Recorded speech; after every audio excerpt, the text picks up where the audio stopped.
What's up, everybody? Welcome back to another episode of the Brown Ballers Pod. Today, we are super excited to have Gopal on the pod with us. He's the founder of Ekalavyas, India's first basketball media company. So, Gopal, thanks for taking the time. Appreciate you having me, man. Excited for this.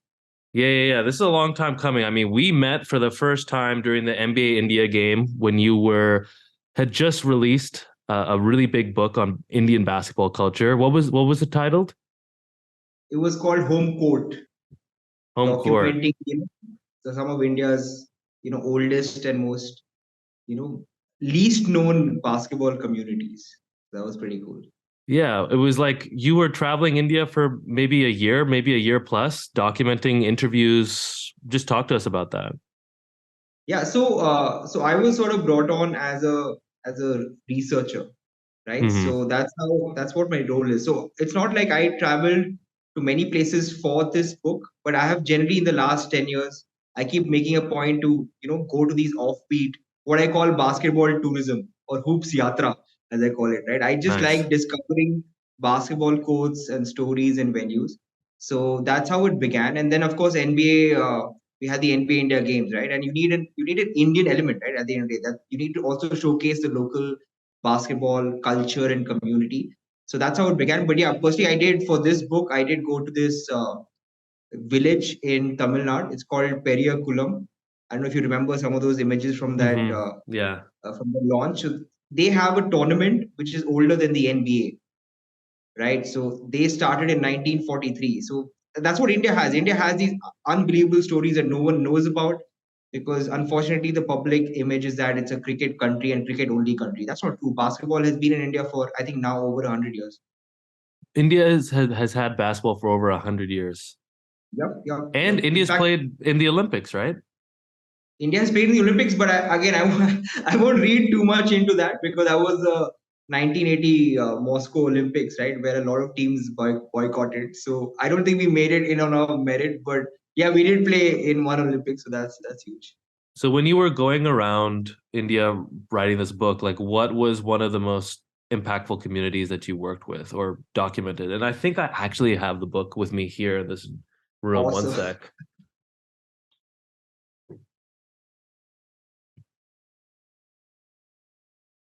Yeah, we're in good shape. We're in great shape. Check this out. Awesome. Awesome. That's rare because it's literally limited edition. So you're one of the few people who have this book. So I was gonna say there's only a few copies out there, right? I'm one of the lucky guys. yep. Yeah. Amazing. So It yeah, was what was the community that stood out to you the most? honestly, it's not fair to compare communities, right? Because Mm, every community has its reasons and has its historical, motivations. But I would, uh, of course, the one which is a very easy example is Sikkim and Gangyap, right? I think that's a very powerful example of how basketball can transform, not just a community, but specifically women in that community and tribal hmm. women at that, right? So it's very inspiring. Like the coach there is a big Utah Jazz fan, right? Utah Jazz, that's a random franchise to be a fan of. How did that happen? 90s, it's the 90s, right? So Oh, he fair started enough. playing the 90s Jazz. So that's how he began, and he wanted to introduce basketball in his tribal school there, and he got these girls to play. And these girls have never played basketball before. They picked it up and they went on to become national champions. So I think it's pretty dope, man. It's insane. There are of course other communities as well, but that's not part of the book. But yeah, great Very stories like this. cool. I love how there's a Utah Jazz fan base in India. That's good to know. And big, I won't know, but yeah, there are fans here. I was gonna say, yeah, the Kings have some competition. Um, Kings, are they Kings fans in India? I mean, I don't know. I genuinely don't. I know that there is Vivek, who's a Indian origin owner of it, but I mean, I don't. I think it's a Lakers country. Lakers. Then now you have Warriors, and then you have the Bulls and the Knicks. I think that's the mix in well, India. I was gonna say like all the top teams make sense, but the Kings are making a pretty strong push in the West right now. They're Yeah, like yeah. sixth or fifth in the West right now. Like that's things are looking pretty good. Um, so I'm curious, when did you start and why did you start Ekalavyas? Like where does this kind of start from?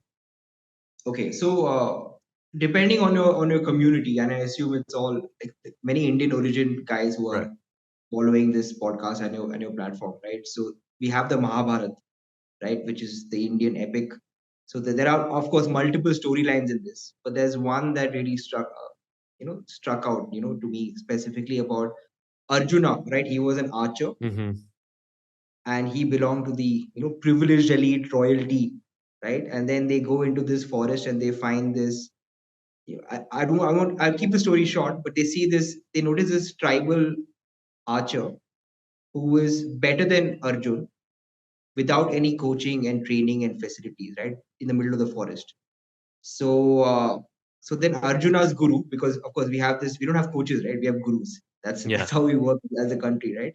So the guru saw that this archer in the forest, Eklavya is his name, he looked at this guru as his own guru, even though he had not actually trained him personally, right? So again, in India, we have a concept called Guru Dakshina, which is you offer something to your coach or guru. It's not a paid salary thing, right? It's Yeah. just whatever the disciple or shishya feels, he gives. You know what, you've trained me, and this is what I'm giving you in exchange.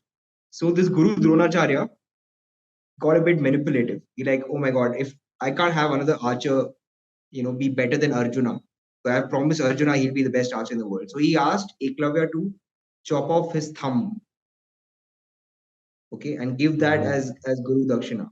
Yeah. And then you do that. The once you do that, you can't for archery. You need your thumbs, right? Even otherwise, I Yeah. think. So that sort of stuck with me, and I feel like a sport like basketball in India in many ways is like an Eklavya, right? It's an underdog. That's what Eklavya Complete underdog. represents. Yeah. It's an underdog story. Like the perception of basketball globally, especially in the US, uh, is it's a baller sport, right? It's like it's got everything. It's like the coolest sport in the world. But you come to India, and the reality is like completely different, right? So it's a very neglected sport, because even in India you have, of course, you have cricket, of course, so there is that aspect of it. So you have the British colonial influence as I call it, right? Yeah. But you don't have the American culture has not really come in, and the best part is, basketball is not even dependent on American culture. Like I said, it's been here for 100 years, right? Mm-hmm. So but the fact is, in India you have, on the one hand, you have cricket, then you have the traditional sports which are played in India, like kabaddi or kho, right? Mm-hmm. Which always have a history, wrestling going back to 500,000 years. So basketball somewhere has got left behind. So I felt like the Eklavya story represents Indian basketball, and we need to ensure that in the future we support all the Ekalavyas, right? All the people who want to make it big in basketball, so that they have a support system and just a sense of community. I think that's important. So why do you think, I mean, it's probably, maybe it's a long list, maybe it's not. Like, why has it not had that growth in popularity or success, the sport? Okay, so yeah, so again, now if you go back to how early independence. Again, I'm not a big history buff, but Yeah, I've sure. seen, yeah, right. So you have India started off a lot with field hockey. In fact, hockey is our national sport, right? So we were winning all these Olympic medals, even pre-independence and after independence. So hockey was huge. Then football was also huge till around in the 60s and 70s. And in fact, we made it to the semi-finals of the Olympics, I believe, in football, also in soccer, right? So and then of course then the World Cup win happened in cricket in 1983, right? So Mm-hmm. then all the attention sort of goes into that. Oh, hey, India can win a team sport in a colonial sport. I mean, whatever, right? Yeah. So there's so many organic and inorganic reasons for this. But yeah, somewhere along the line, I guess the bandwidth of India as a country. We are still a young country. Let's not forget that, right? Like even like my parents or my parents' parents did not even have the kind of opportunities that I have in terms of following a sport like basketball. So I think now it's happening. Now we have a rising middle class. Shout out to India rising, right? India's Yeah. middle class is also rising in that sense, where we have uh, a lot of us have that security that we can pursue whatever we want. So I do think basketball, especially now in the last 15, 20 years, we're seeing the best, NBA action also. Also access, right? Till the 90s, you couldn't watch basketball in India. Like I think in the mid 90s, it started with ESPN and Star and all that. We could start watching NBA games, but only now in the last 5, 10 years, social media, all of these things. I think now it's really picking up. So fingers crossed. Fingers crossed. The time zone is tough though. The time zone for the games. I mean, 6:30, 7:30, it's early. Yeah, but that's where you have social media, right? For example, Yeah. I have NBA League Pass. It's so transformative, right? We underestimate that. Probably you do because you anyway get to watch it prime time. But I can decide and watch a game in my prime time.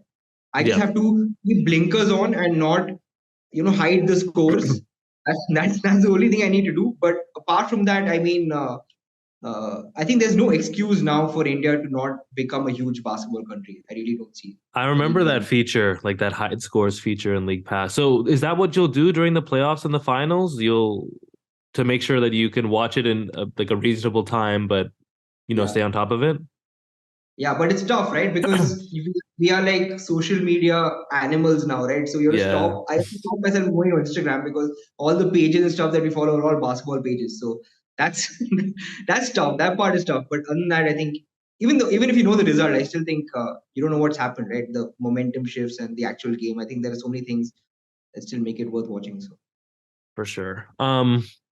So talk to me. I know you mentioned India Rising. Like, what were your thoughts on the team this past summer? Like, how did you feel? Thoughts on players, the tournament itself? Well, any first impressions?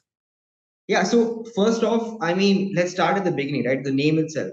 I just love that name. I love what it represents, and I think that ties into the larger uh, you know push that India is making as a country to take for it to be taken seriously. So kudos on that, right? Thank you. So India Rising, I think, captures a trend, right? It captures a very important part of India as a country, as a civilization, also, I would say. So about the team itself, yeah, I think it's tough, right? I'm sure you were sort of part of it, and you understand how difficult it was to get people from different parts of the world to come and congregate for something that has never been done before, right? So Hmm. I wouldn't like to judge the team on its performance because we know, I think they played against what the previous years Defending winners, champs. Yep. yeah, Hmm. the defending champs, right? So that's a tough ask, but I loved also what I saw because again we couldn't see it in India, right? I don't think that game Yeah. Yep. was that's a big now that was a big thing. I would have loved. I'm sure there are many people here who would have loved to watch it. But Uh-huh. whatever I could see from the content that you were putting out and your team was putting out, I loved some of those like cards and things. Brown ballers exist. I think that is huge, and also like brown men can jump. I don't know if you can see that, I was about to right? say you got it on your shirt right now. Yeah. So this again is an outcome of I'm glad you're doing it because again now in India my focus is Indian basketball, so I don't really touch upon the stereotypes outside of India, but we know the stereotypes outside India, right? That Hmm. engineers, doctors, high IQ guys, I don't know, maybe drivers, chefs, or whatever. Not even chefs, cooks, right? Because chefs would be, a professional sort of designation, right? So I think it's important to bust these stereotypes, and what India Rising is doing globally can really help also basketball in India, right? Because at the end of when Indian ballers need more opportunities, they're going to have to come out of India.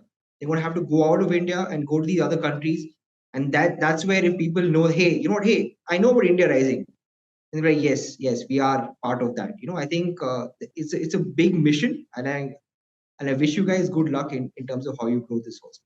No, I appreciate that. Yeah, we're already getting prep for 2023 and looking to redeem ourselves and have a bigger splash next summer as well. It's interesting too because I'm looking to go to spend more time in India to like do an actual talent ID camp out there to scout players. I think, first time was hard getting everyone from all over the world into Toronto for training camp, and it'd be good to be able to host like regional scouting events like around the world to try and pick out the best players because it's funny. It's once you start this journey, you just start realizing all these Indian players that are just all over the world, like guys playing in Australia and the NBL, all over Europe and Asia. Like they exist and they're just playing on their own on the starting lineup, but just all over the world. Sim in Taiwan, like it's literally even Gokul was playing in South America for a while in Uruguay. Like literally every continent is represented. Yeah, no, I think we need to look at basketball in India, especially the issue is we look at basketball as a very national team led exercise, and that's a very restrictive view of a sport because how you have what if you include women and the younger age groups you have what 12 into 4. I mean that's a small percent. That's Hmm. nothing. Like the real basketball happens outside of it, right? On the streets, in the schools, in the colleges. So that 95%, or I would say 99% of basketball comes from just people loving the sport and playing the sport. And I think India Rising captures that, right? Because you're not bound by whether you hold an Indian passport or not. Right? Right, right. That's a huge thing, right? And I know, for example, many of these players who are in the India Rising rosters, they keep reaching out to the Indian team head coach, right from, and I know at least for 10 years at least, I know they have reached out to two or three different head coaches saying, hey, I want Uh-huh. to play for the Indian team. And then then some of them like Inderbeer, for example, he came to India, started interning with the Basketball Federation of India. It's a 10-year Yeah. journey for someone like him, right? And it's remarkable for Indy and Big and some of these guys to have come back, to have done the grind in India. Now, that's rare, right? Because normally people are when you're in the US or Canada, why would you want to give up everything and come? You get nothing, right? And in fact, Mm. from even from whatever I've seen from India Rising, right? They face discrimination twice, right? Obviously, in the US, they're not considered, American, and they're brown guys can't hoop. They come here and they're not accepted here also because here they're American, right? They're Canadian. So it's tough, man. So I think it's great that there's a platform now that erases these superficial or political boundaries and just brings India or brown bowlers together. So I think that's wonderful. Totally. No, it's been interesting to see like the amount of countries that allow, say, dual citizenship and or naturalized players and whatever it takes to make your team as good as it can be.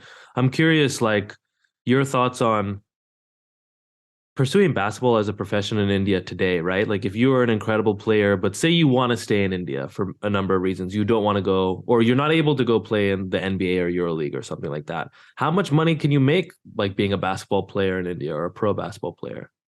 Okay, so one is of course a pro basketball player in India is a bit of a misnomer. I'm not saying it's inaccurate, but it's a bit iffy, right? Because now we Hmm. don't have a full-fledged pro league.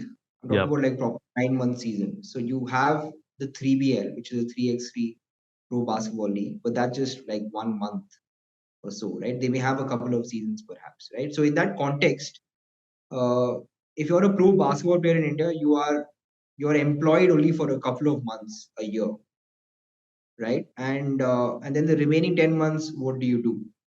Correct. So so then normally what happens is in most of the top basketball players in India, there are two categories, right? One is the common one, they play in the nationals and they get a government job. Now, a government job in India is still very coveted, right? It gives you like job guarantee for life. So if you're Hmm. working in that kind of a government job, I think your starting salary could be anywhere between say 15,000 rupees, right, or 20,000 rupees. If say if you start with the Indian Railways as a ticket collector, right, you're just checking tickets on the train. Yeah. That's like the low, probably the entry level government job. And then you also have the banks and the oil companies where some of these guys like Vishesh Brighuvanshi and all, the Hmm. Indian captain, that's where they work. So there, I think the starting salary is more like what 45, 50,000 rupees. You can do the conversion Yep. into dollars for this. So that's the range, right? And then whatever you earn from playing for these 1 or 2 month leagues, that's like a bonus, So it's like right? 600 US. That's nothing, right? The moment you convert it, it just sounds so bad. Yeah, Yeah, 600 US isn't getting you too far.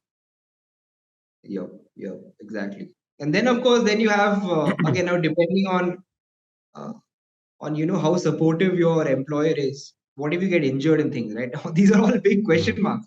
Like I have heard of stories of players who get injured playing for India, but then they have to sort of spend that money getting the surgery by themselves, right? Even though they got injured playing for India. And for example, I'm pretty sure unless this has changed recently, you don't get any money for playing for India. Now that's fine if say you are playing in the NBA, right? Then it's just a matter of pride, right? You just won the Olympic gold medal. But in India, it's when you're playing for your country, you're going for these 1 month, 3 month camps, because that's how we follow the structure, right? We have like camps for like 2 3 months. That's hard. Can you imagine what Steph Curry doing a 3 month camp for USA basketball, right?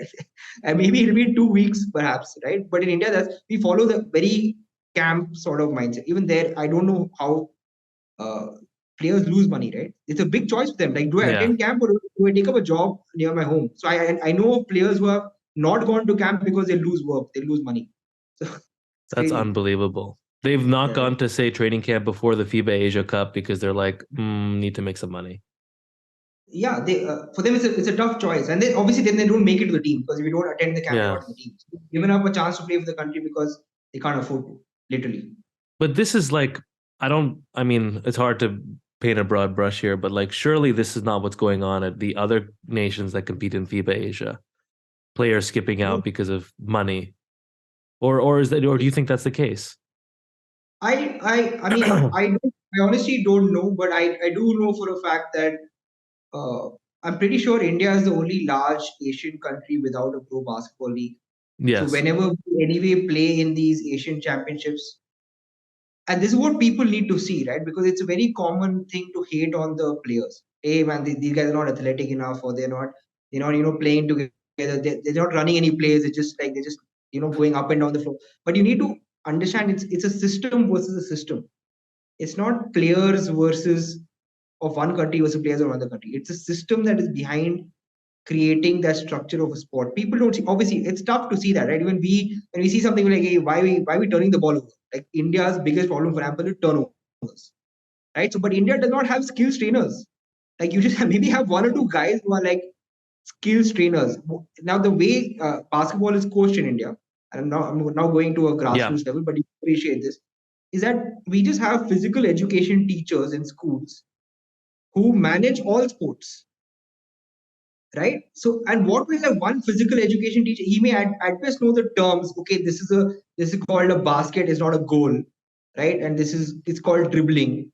But he's not going to understand. What are the drills you need to do specifically to improve your ball handling, or what to do against pressure defense Yeah. in a half court, right? So, and that is your foundation. Now, imagine if your foundation itself is so uh, shaky, then that shows, right? Because by the time you're 25, 26, you can't, it's hard to learn these basic, basketball form based things, right? Then your muscle memory kicked in and you have like whatever, you just manage with whatever you're doing, right? So that's the long answer of it. But yeah, that's unfortunately the scene. I was gonna say there's a lot of skill trainers, whether it's Dribble Academy, the NBA Academy, but you're saying at a grassroots level, it's we don't get that level of attention, right? I mean, surely You're not. saying that there are a lot of skills trainers, right? And you give two examples. I'm asking you to give a third. Yeah, that's tough. No, outside of Noida, they're also all in Noida, huh? So that's tough. So So we have you know kids what's learning online. So anyway. yeah, that's not going to work. You know what's really funny about what you just shared, which I really appreciate, is the idea of sports not being players versus players, but systems versus systems. And I think maybe a good example of that is Team USA in the Olympics when the Redeem Team happened. 2004 had NBA players, 2000 had NBA players, 2008 had NBA players. They were all stars the entire time, but Team USA in 2004 said, you know what? Like, we can't not get gold ever again. We, from the top level down, are going to like change the length of training camp, the coach we're bringing in, the mentality. It was a system level change more so than like, okay, we're going to have LeBron now because LeBron played on 2004 as well. Um, it's interesting that I hadn't really thought about it like that. And I'm sure it's the same way in the World Cup, honestly. Not in basketball, but in soccer, just because it's timely and it's going on right now. Like, sure, it's the players, but it's the systems behind that. All these players get so many reps before they suit up for their national team. Any of the Indian players, how many reps have they really had before they go play in the FIBA Asia Cup? I mean, it's not much. Is that right? Yeah, I think you touched upon another huge pain point, right, in Indian basketball, which is the lack of exposure. So on the one hand, you don't have a pro basketball league, right? So the players are not in competitive shape. Obviously, they're playing these. what India has something called invitational tournaments, right? It's everything is March Madness in India, right? Everything is knockouts, right? Yeah. Right? Every 1 week, 2 week long, excruciating, like draw an analogy like a cricket test match, right? It's just grueling. Like you and you play sometimes you play multiple games a day Yeah. on these hard cement outdoor courts, right? Which has its own issues, right? Because just imagine grinding on a. It's fine if you play in your neighborhood, you start off, playing, street ball. All that sounds very glamorous, but at the end of the day, you need to sustain yourself. You need to switch to a more, yielding, favorable surface, right? So most of these guys get worn out, right? And they're playing against each other, right? So what happens is, for example, the national championships, we know who's going to win. In fact, I'll be very honest. I don't even without watching the national championship for the last 3 years, I know it's going to be women. It's going to be railways. Men is going to be Punjab or Tamil Nadu, Yeah. right? So I'm just saying the structure of it when you talk about systems, right? Competition, right? You need to balance teams and have some sort of vibrant domestic structure.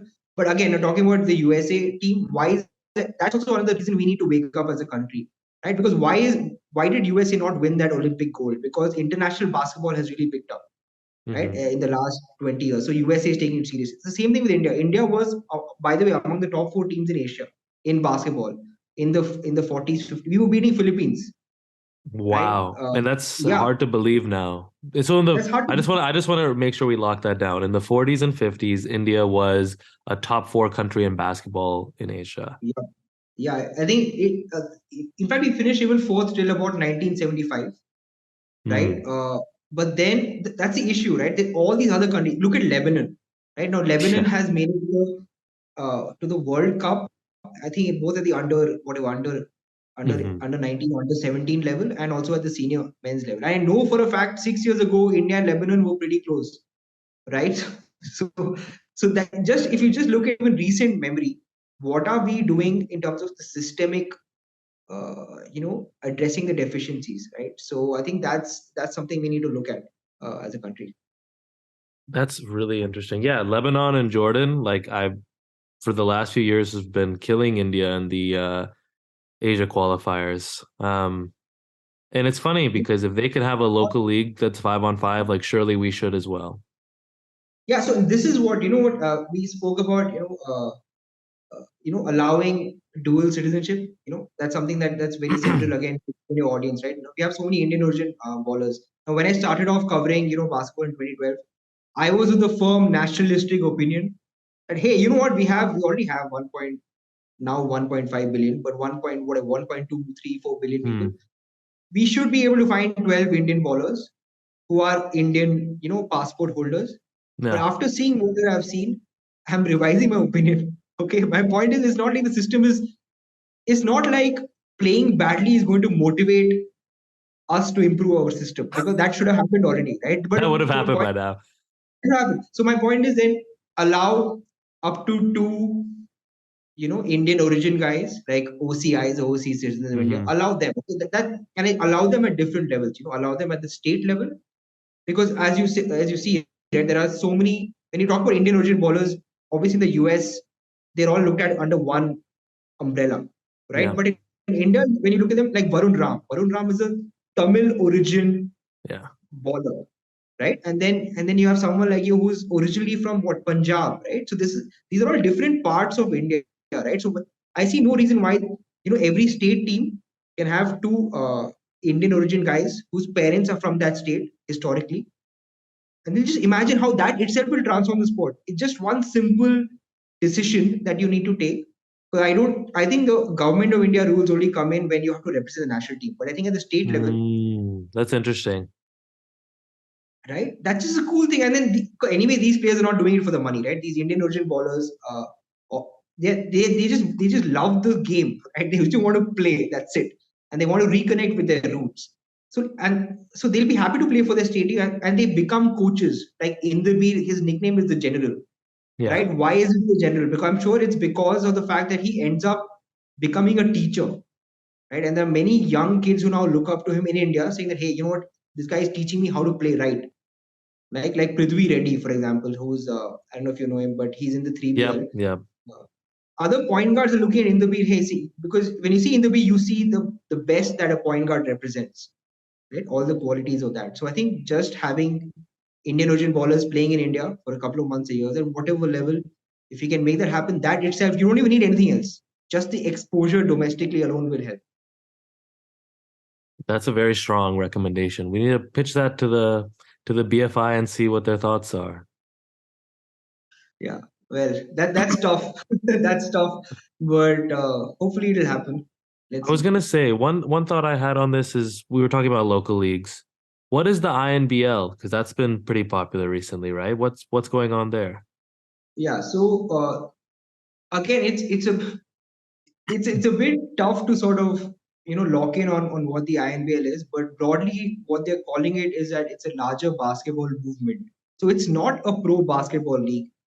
There is this impression that it is India's professional basketball league. It is not. Yep. Players are not getting paid, right? Which again, it personally pisses me off, right? Okay, even if it's not the pro basketball league, the least you can do is pay something to the players. They do have prize money.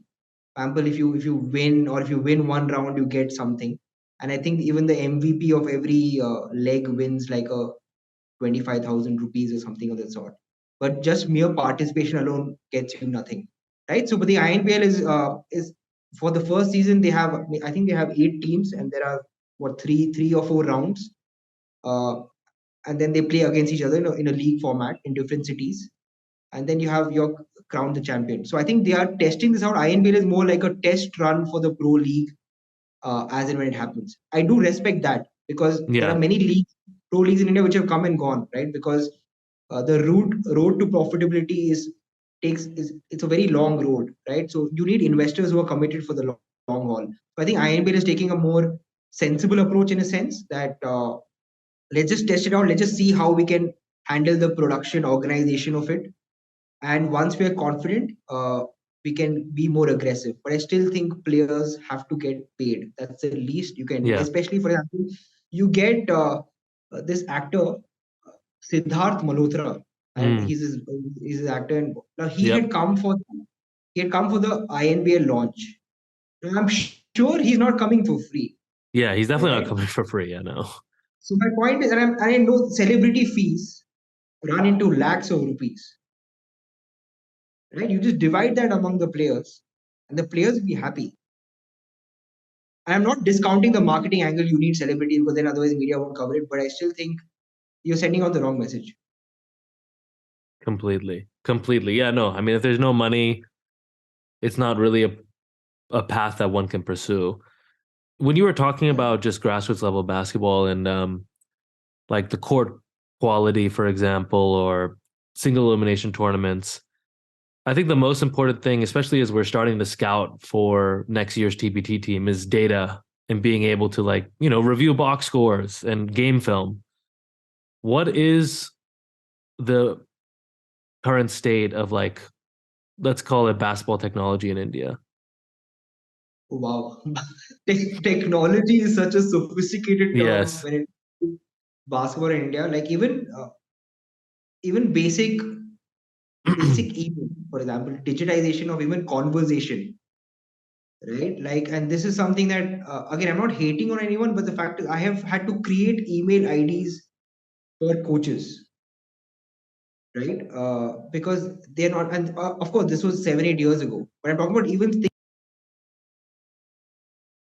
that even if you send an email, there are still people who want it printed out and given to them, like a hard copy of an email, right? So that's unfortunately, I mean, how that's so slow, right? That's so like how do you make decisions like this?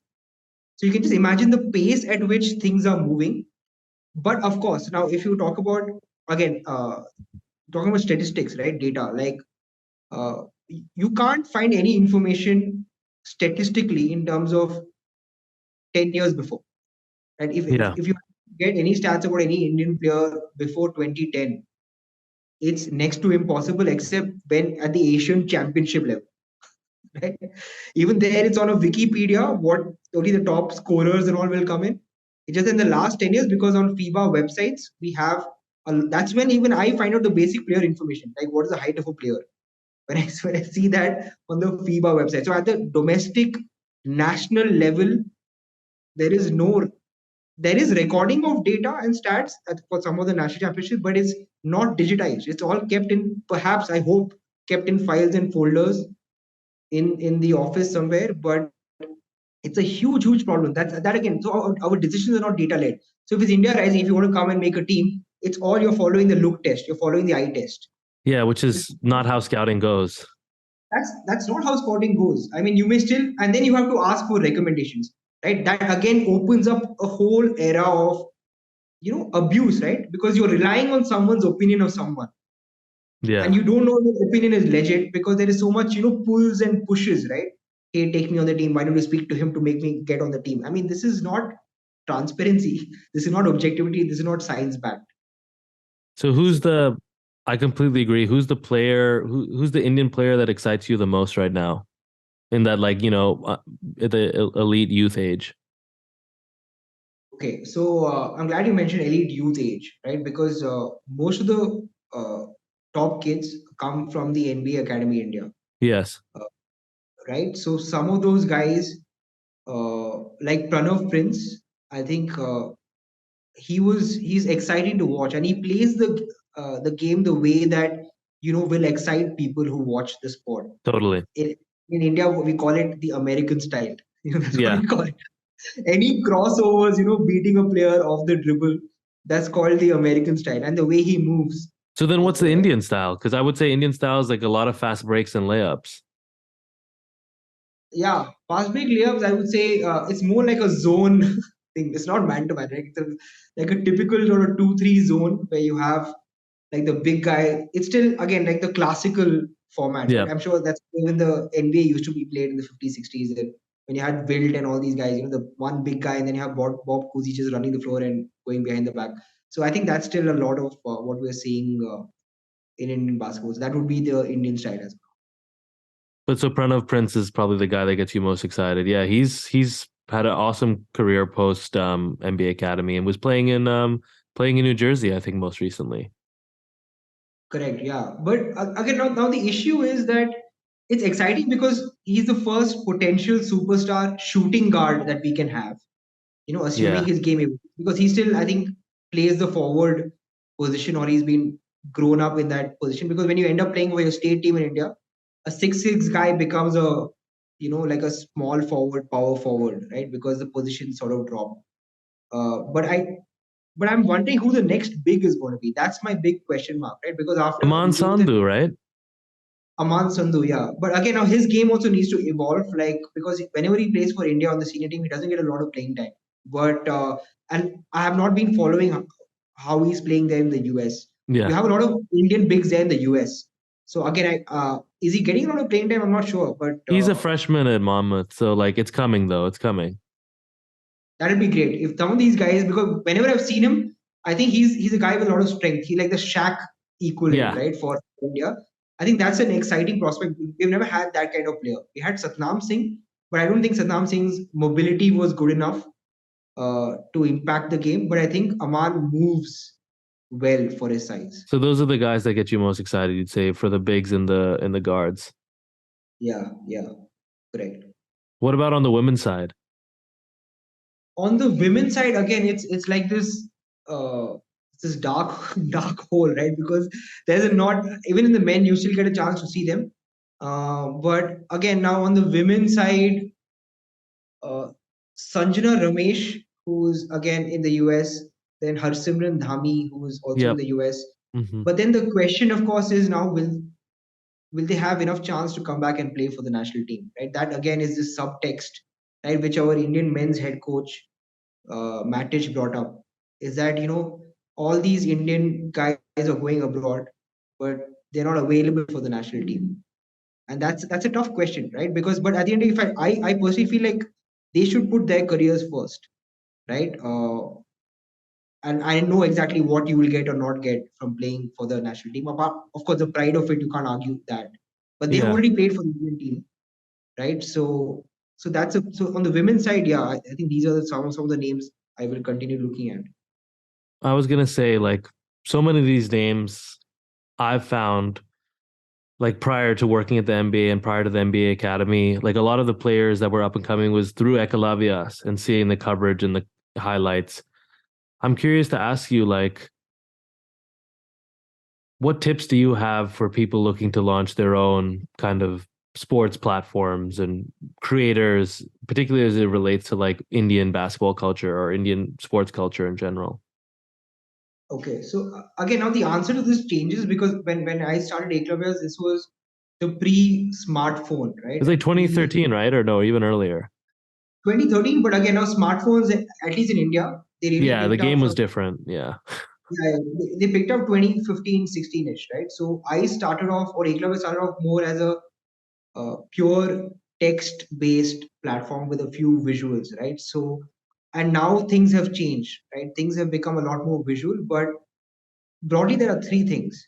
So one is, of course, do it for the right reasons, right? Because if you're looking for to become an influencer, right? Yeah. So, especially when it comes to basketball, you have to think long term, right? So for me, my goal is always I want to, or Eklavya wants to do what it can to help India become the top five basketball countries in the world, Mm. which In the means world, obviously not I'm even in going Asia, the whole world, huh? to, yeah. So that means I'm going to do this for another 40 years. Yeah. Right? So that's the first thing, right? Have a long-term motivation. Or otherwise, you will just give up.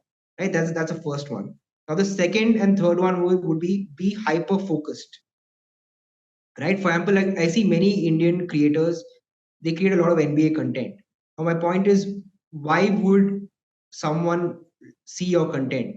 Because I can go and just follow Shams Charania and I'm getting all the breaking news there. Yeah. And I can follow Bleacher Report, ESPN, NBA, whatever, right? I can follow all those guys, Stephen A. Smith or whatever, right? So I don't need you guys to tell us what's happening in the NBA, right? So Exactly. have a unique voice. If you're doing the NBA stuff, also tie it to Indian culture, right? Make it Indian because that's what even India Rising is trying to do, right? About embedding or deepening the culture around basketball and tying it to say Hmm. movies, music, comedy, memes, Yeah. politics, right? If you're doing NBA content, do that kind of stuff. Other than that, I would say focus on, like I said, hyper focused and hyper local. Like I said, when we spoke about home court, right? There are so many basketball communities in India.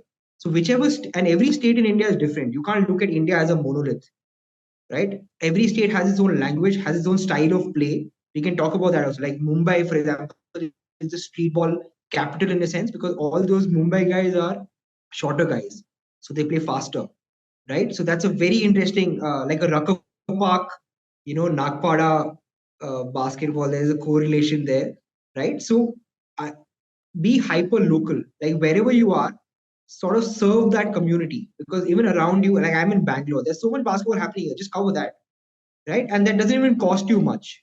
You don't have to like travel and take flights to go all over, right? So be hyper focused, hyper local, uh, give an Indian touch, find your own original voice, and do it for the right reasons, stick for it, long term. That's awesome advice. I was gonna say I love that analogy. I've heard it a few times of Nagpada being like Rucker Park in Bombay. What other analogies are out there for Delhi or Punjab or Bangalore? Are there any like how would you describe those cultures? Yeah, so the thing is, I always look at Chennai as the San Antonio Spurs, Chennai's the right? Spurs? Okay. Because Tamil Nadu is a state and Chennai is the capital of that, right? So it's very organized. Like that's one state in India where basketball is very organized and played the right way. There is no superstar basketball, right? And of course, when you see Spurs, I'm talking about the classic, Oh Greg yeah, Tim Popovich. Duncan, Ginobili, Parker. Right? Yeah. So Okay, let's go list by that, list. So we got the Spurs, we've got and one mixtape, like Mumbai Street Ballers. What else we yeah. got? Then I would say Punjab would. This is where it gets interesting. I would say Mizoram is sort of like the Lakers, right? So Mizoram, shout out to Mizoram. Okay, the Lakers. Okay. Mizoram never gets the shout out, right? We They never always get a shout out. They actually have a league. Nobody gives them the respect they deserve. exactly, and I've been there and I've seen it, man. Like that is showtime. Okay, I've been to their Mizoram Super League, Yep. the semi-finals, the finals. Uh, it's a full. It's such a distinct. It's by the way, just to reach Mizoram also, it's very difficult, right? Like it took me like about I don't know, couple of days to even get there, right? Because I mean, again, obviously you can fly, but I'm on a budget, right? I'm always traveling, so for me, and it's like it borders Myanmar, right? Borders Burma. So they have their own unique culture. You have cheerleaders or dancers, you have entertainers, you have fans, you have packed houses even for school and college tournaments. So for me, Mizoram would be the Showtime Lakers, simply with the flash that they play. They run the floor.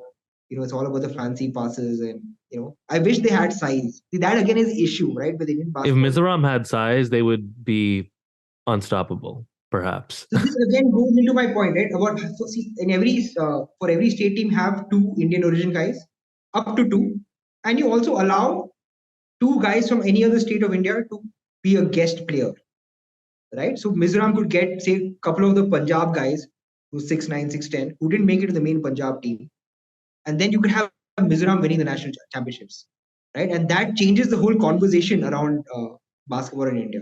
So yeah, Mizoram would be the Lakers. Then I don't know. Punjab. I don't know why I'm thinking of the Knicks for some Why? reason. No, but Punjab doesn't disappoint. The Knicks disappoint.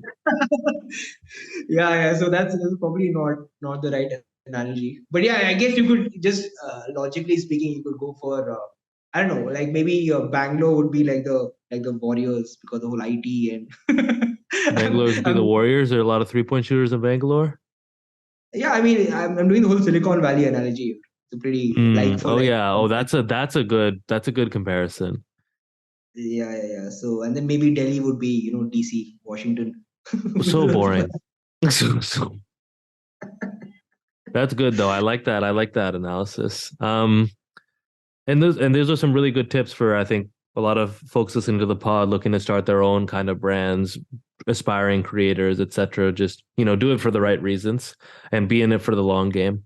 I can't think of those are the two things that I'm constantly thinking about as we're building this platform out. But no, this has been a really exciting conversation around just Indian basketball culture, the roots, a lot of the documentation you've done. I've always felt like when it comes to Indian basketball, like what you were saying about Woj and Shams covering the NBA, you're like the Woj and Shams for Indian basketball. Like all the insights, all of the coverage, all of the breaking news, when leagues get disbanded, when they get shut down, like getting your insights has always been, where I've gone. So very happy that you were able to join us on the pod today and just kind of talk through just the culture of Indian basketball in 2022 and what we should look forward to next year, because it's going to be a busy one for India Rising and leveraging the subcontinent more to really like make the team as competitive as it could be. So thanks for the time today.